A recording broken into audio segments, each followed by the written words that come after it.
এটা হচ্ছে গিলে মেটের কষা হচ্ছে, পুরো মাংসের মতো করে বসিয়ে দিয়েছি। নুন, হলুদ, লঙ্কার গুঁড়ো, গরম মশলা দিয়েছি, দিয়ে কষাচ্ছি।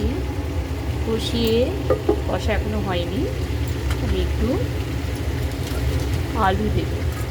আলু দেয় না কেউ, আমি একটু আলু দেবো। সেদ্ধ করে রেখেছি, সেই আলুটা ঢেলে দিলাম।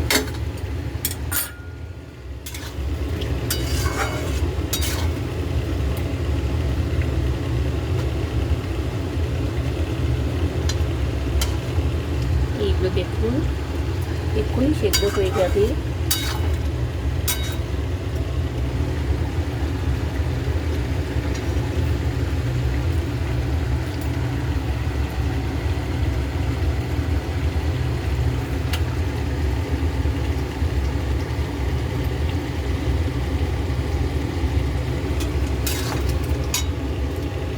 ঢাকা দিলাম, এখনই হয়ে যাবে।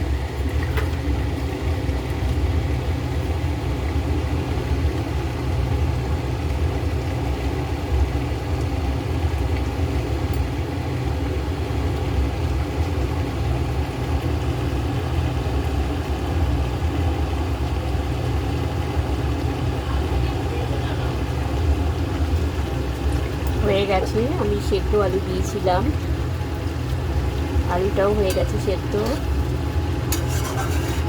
এটা রুটি দিয়ে, পরোটা দিয়ে বা দারুণ চলে।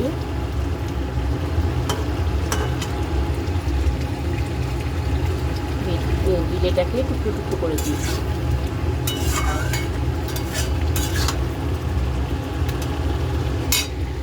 অফ করে দিলাম। ভালো লাগলে লাইক শেয়ার করবেন। বাই।